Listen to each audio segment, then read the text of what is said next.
Hello, Troopies, and welcome to a triple helping of Bloodlust. Fattening. My name's Antonia. My name's Alex, and we have a lot to cover. So let's get into this week's Revue Jetoire of True Blood Season 5's Episodes 7, 8, and 9, titled, In the beginning, you were somebody that I used to know, and that's why everyone wants to rule the world. Bam. So after being attacked by the Obama terror squad, Sam teams up with Andy to try to find his would-be killers. I can't condone vigilante justice.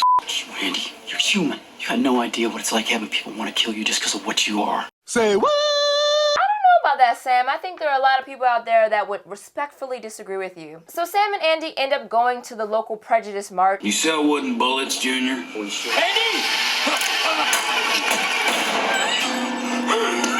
Smelled him go into survival mode. You smelled him going into survival mode? Aren't there two modes of survival? What if he was a flyer, Sam? What if he was a flyer? So after the Popo shows up, Sam starts a... Pick it up 5 men. 86.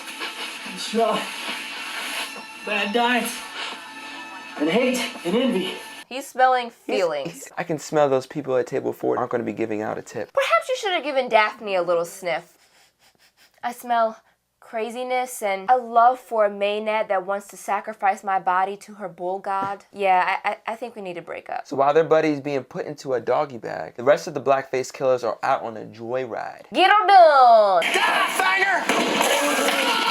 By murdering this vampire, they inadvertently save Hoyt's depressed ass. Jesus Christ, Hoyt, So the Super Saiyans take Hoyt back to their lair, which I was completely surprised was not a barn. And right away, the Obamas start spewing a message of hate you can't believe in. Vampires started coming out of the woodwork, and the mainstream media wrapped its arms around it. It's like it's some sort of crime now being a regular old human. Talk about it. I love how they try to make one guy in this hate group black so no one could accuse them of being racist. We're nothing like the KKK, we got a Negro in our group. So Hoyt, feeling vulnerable, quickly gets sucked into their message of hate. Do you hate Jessica Hamby? I do. We're here to hate her with you. Yes, I can't talk regular no more. So the group goes over to the He-Man Soup Haters official clubhouse, where they have a surprise waiting for Hoyt. Let me guess, is it fingernail polish remover? Happy times, fellas. They got Jessica tied up, chained up, looking all sad and pathetic. Pissed off and pissed on. So the boys try to convince Hoyt that killing Jessica will spare him his life from its monstrosity. Easy come, easy go, will you let me go? Bismillah, no, we will not let you go. Let her go! Bismillah, we will not let you go. Let her go! Bismillah, we will not let you go. Let me go! We'll not let you go. Let me go! We'll not let you go. Let me go!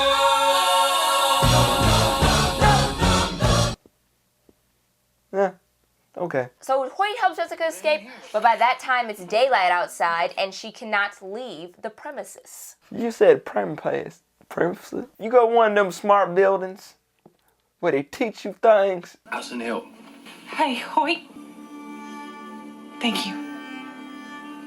Fuck you, Jess. So you think you can shoot me in the head with You're 40 millimeter. Back at the hospital, Luna isn't doing so well. In fact, I might go as far as saying, she's f***ing losing it. We should get rid of them before they get rid of us. This is f***ing ridiculous. Do nothing. Sit in your room. Be helpless. Stop sweating, you idiot. What is wrong with you, you stupid bitch? Luna's little crazy spell really came out of nowhere. You know, getting pieced up changes a man. So after one conversation with herself too many, Luna involuntarily shifts.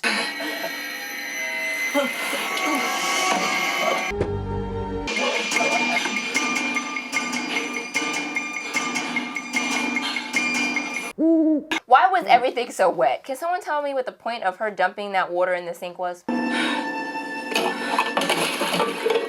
Anybody, please. It's a metaphorical symbolism for a release of, fluids? So Luna switches that fine ass all the way over to the police station where she finds Sam and Andy, and they have just interrogated one of the bigger brothers into telling them the whereabouts of Jessica and Hoyt. Oh, sweet Jesus. What the hell happened? You're not gonna die. You'll be okay. No, I won't. I'm sorry. I hate this goddamn Yeah. So Sam Squared and Andy show up to the Hick headquarters. Luna starts sniffing around. You smell that? There was a woman here, and she's a big one. A lot of Cheetos, mellow yellow. I smell a combination of Dairy Queen, Mickey D's, Low self-esteem and... chafed skin, and Slim Jims. It's funny because it's true. You know when you're in a relationship, you ask, if I lost my leg, would you still love me? If I gained a few pounds, would you still love me? If I turned into a man, would you still love me? Yes. Yes, I would. You mean more to me than anything. And you're incredibly handsome. You too.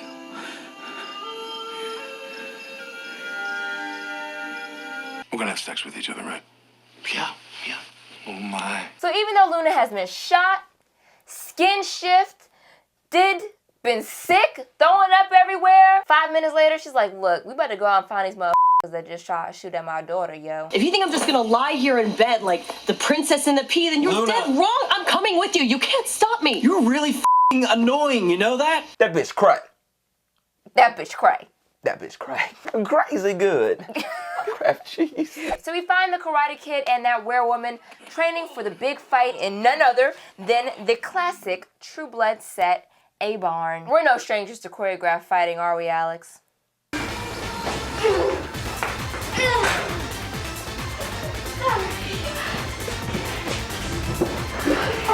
Honestly, I don't think that beating JD was high on Alcide's list of priorities. He's more interested in beating up other things, if you know what I mean. Like bam, bam, bam, bam, bam, bam, bam. Danny, son, keep your mind in the fight. So now we turn to Alcide's bedroom where the 5th annual True Blood Sex Olympics is about to begin. The judges are looking for endurance, unison, and style. This is a nice start, a very tricky one with a high level of difficulty because of the transition from floor to couch, but he pulls it off flawlessly. Yes, very nice form. Okay, this move coming up is tricky, but he sticks it. Flawless routine, Antonia, flawless. All there's left is the dismount.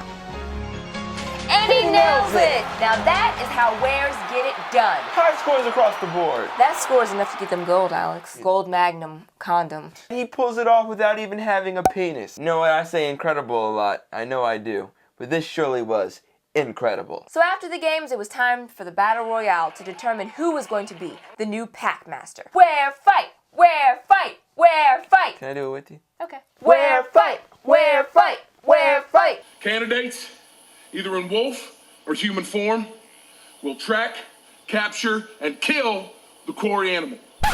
Kill a quarry animal? Is it just me? Or did they act like they were building up to some great were battle? What was all that Pokemon training for? So last episode, Lafayette discovers that Jesus' grandfather is behind the body snatching, lip sewing, chair stealing fiasco and decides to drop in at his casa. Dude, do you remember the last time you were at this crazy man's house? I swear to God, I'll burn this f***ing taco stand to the ground if you don't let us about this motherfucker. You was his wife. It was my wife. Why the hell would he go there with no kind of protection? No gun, no mask face, nothing. Not even snapped on nails. So Loco Grandpappy ends up capturing Lala and sewing his mouth shut and tying him up to a chair. The last time I saw Lafayette so scared and so quiet is when he was Eric's prisoner down in the dumpster. Dumpster. Yep. I remember that when he was down in the dumpster. Yeah. He will do wonders with what I'm taking back from you. My wife will drink the blood I collect from your brain. Is this bitch still pregnant?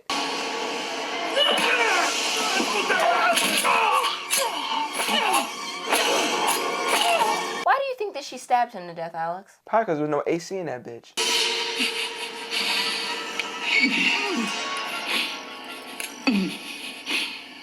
Can you please wipe that off before you help me? It's gonna take him a really long time to heal. Not only physically, but emotionally too. That's deep.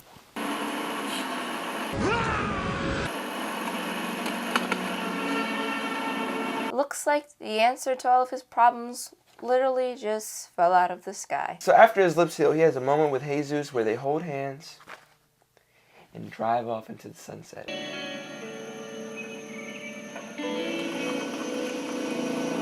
I would think after all that crazy ass shit, he'd be ready to, go home, rest, you know, taking a f***ing nap. Lafayette, thank God. Unless y'all here to tell me I done goddamn won the lottery. Ciao, bitches. So Arlene and Holly try to convince Lafayette to help trick Terry into believing that he can contact the witch that set the curse on him that they don't believe exists, and try to convince her to call off the smoke monster.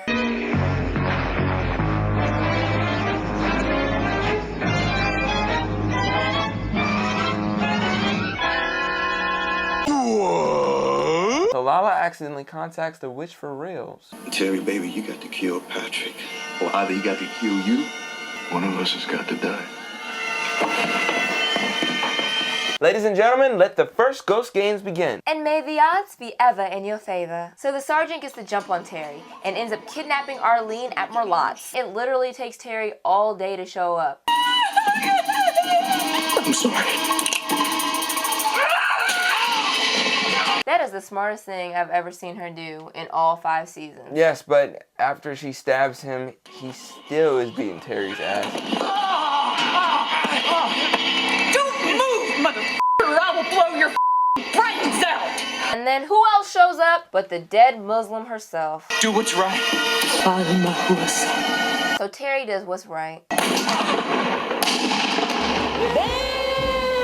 So after Suki found out that her powers were not unlimited, she decides to unfairy herself. But Suki could have just asked Lafayette, you just can't unfairy yourself.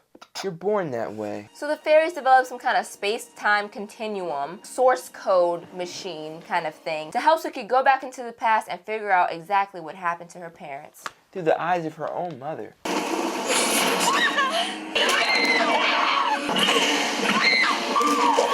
And then Claudine steps in, 1 minute too late.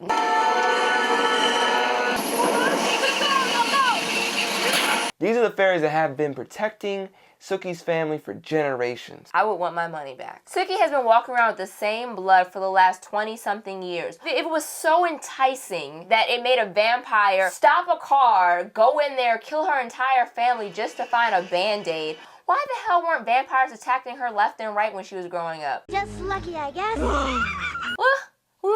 She called him Warlow? Does Warlow mean anything to you?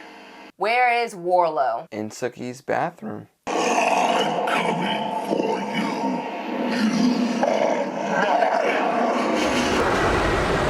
I've never seen a vampire do this in all of my 5 seasons of True Blood, but I know what they're gonna say. Just like Eric can fly, this vampire can just appear in bad CGI in people's bathrooms. Suki calls upon Lafayette, the magical black man. You see anything? Yup. One fine-ass motherfucker with pretty new eyelashes. So he walks around the room, talks to multiple spirits. Apparently, Suki's house is very f***ing haunted, okay? Y'all need to simmer the f*** down, shit! And then Suki's grandmama lets them know that she is sleeping under the answer that she seeks. Over. Damn it. Somehow, out of all the shit in that box, out of all the articles in that book, Suki zeroes in on one line that says that Sheriff Dearborn was the person that discovered her parents' body. That must be what Grandma was talking about. It must be. So Suki goes over to the former sheriff's residence and finds out that he knows nothing about Warlow. So why the f*** did her grandmother send her there? I'm sorry. I made a mistake. You got knocked the f*** out. Yeah, you sure did. When she wakes up, where does she find herself? In a barn. In a barn. With Hoyt. Excuse me, who are you? Sweetie. Des Arts. Nice to meet you, freak. The fat lady with the dragon tattoo. Y'all don't want to really make her unleash the dragon. You were spot on with your prediction, Lost Davis, about Sweetie. Suits will be aborted or shot on sight, and all of humanity will know the sacrifices that we made in the name of America. There are going to be flags with our faces on them. That is some crazy ass shit. You're crazy. I like you. But you're crazy. So you telling me this whole Obama black killer face guys is all springing from a woman's scorn? Where's my mac and cheese? So their plan is to feed these shifter lovers to the pigs. The world's gone to the pigs because of the soups, so we're feeding the soups to the pigs. Get it? And then eat the hogs after, I'm sure. It's part of her process.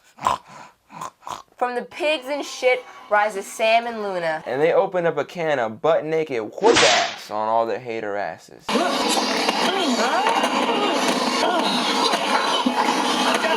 I like how Luna chases that bitch down.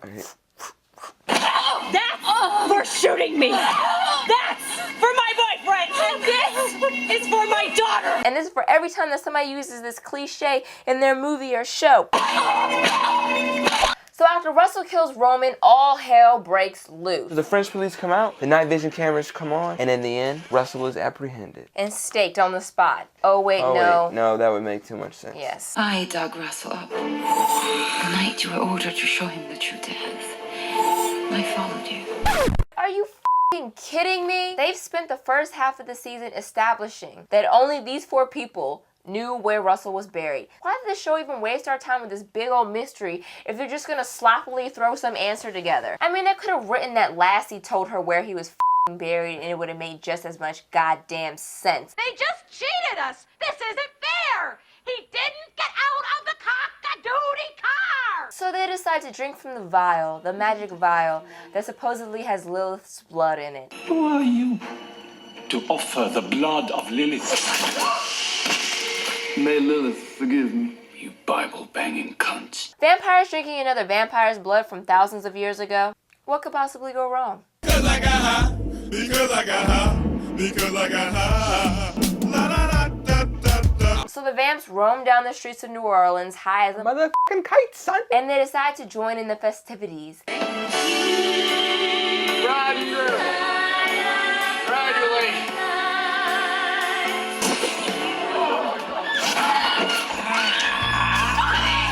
You should worry about you.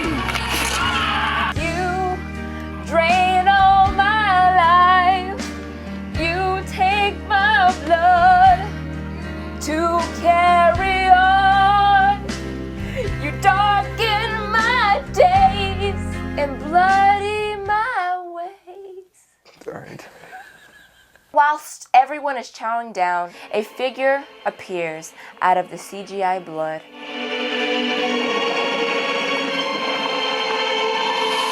I've never been more distracted by a vagina in my entire life. Maybe she's related to Alcide. What's going on with the trapezoid vaginas? So Eric sees a hallucination for what it really is. He knows that he needs to get Bill, this computer chick, and his sister up out of the authority. But the only way to get out is level 1 clearance. You want me to steal Salome's blood. What about your sister? I'll handle Nora. It's her only shot. I don't know who to trust. How about trust your boyfriend, Bill? He's never led you astray. So even though Eric plans on knocking out his sister and having her blood to open up the doors, for some reason he tells Bill to also get Salome's blood. Did anyone notice Bill's troll foot? So the time has come. Eric has the blood, he has the girl, Bill's bringing up the rear. Bill the f***ing betrayer. You Bible-banging cunts.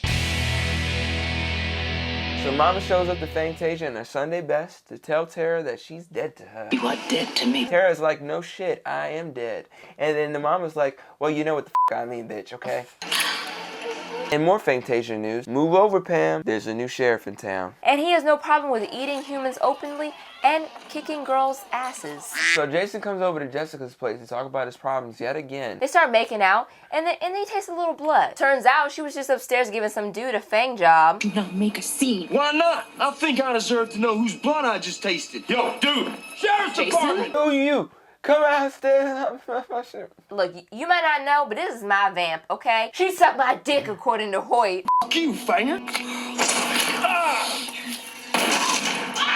This is how vamp human domestic violence looks. It's truly a bloody affair. So Russell comes to greet his new pack of bitches. And who is there amongst them? I will never drink from you, Fanger. Why is she back hanging out with them and then holding her little granddaughter in her arms?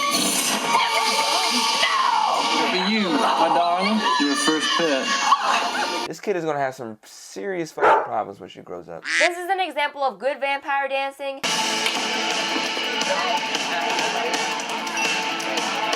This is an example of bad vampire dancing.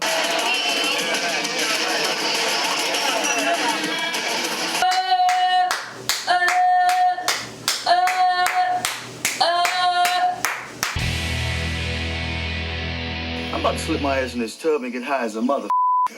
Enjoys your day. I believe that Steve Newland and Russell Edgington are going to hook up in the near future. And I think they're going to branch off and try to conquer. I predicted the grandmother goes back and tells Luna, and she tries to get her daughter back, but is kidnapped by the authority. Now she's locked up. Locked up! I believe that somehow, someway, Jason is going to end up in a bloody grave with Jessica. What happened? So last week's Blood Bank question was kind of tricky. Many people guessed that I dressed up as either Pam or Queen Sophia as my first character, but actually the first character I ever dressed up as was Marianne. And although I had a Bontons t-shirt and I did a parody where I dressed like Tara, the first character I actually dressed up as was Jesus. American Hero 84 and a La La La 58 actually answered correctly, so guess what? Both of you guys are winners. Yay! So for all of you that were so close yet so wrong, we put all your names into the blood bank right here, and we will choose a winner amongst the losers. All right. So who is going to be the biggest loser today? This week's blood bank winner, along with the two that we already said, is Love at First Video. Congrats to this week's winners. We'll be sending you a direct message with details and whatnot. This week's blood bank question is... We did parodies at the beginning of every episode this Bloodlust season. Right. Name the original movie or TV show that each parody was based on. Most recent parody first. Leave your answers in the comment section below. Not on Facebook and not on Twitter, damn it! Bloodlust t-shirts up for grabs. Comments on comments, we got the comments on comments, we got the comments on comments, we got the comments, comments. Thank you to everyone for all of your well wishes about me going away to school. You should see all of your names scrolling down the bottom of the screen right now. Can you spot yourself? Quilla Fox says, I don't even get the channel that True Blood comes on, and I still watch y'all's reviews. Love you both. Thanks Killa. And actually, we got a lot of I love you messages in our last video. And we want you guys to know that we love you too. It's Kenny217 says, what's your favorite villain of True Blood thus far? Guys, smiley face. My favorite villain thus far has to just be Russell Edgington. Franklin was my favorite villain. He was crazy, he was hilarious, much like Russell Edgington. I went back and watched some of Marianne's shit, and it is actually just f***ing ridiculous. Christy Love 1980 says, this channel has so much heart that you can't help love/appreciate the art. Nice unintentional rap.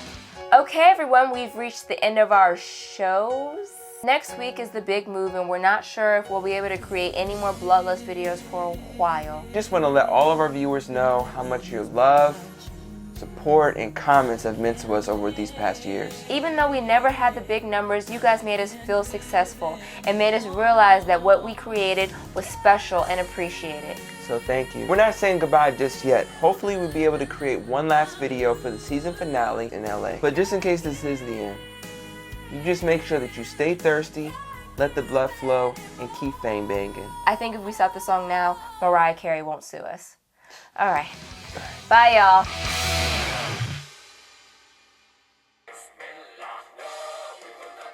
Let her go! What the fuck was that? Which is the big fight coming up?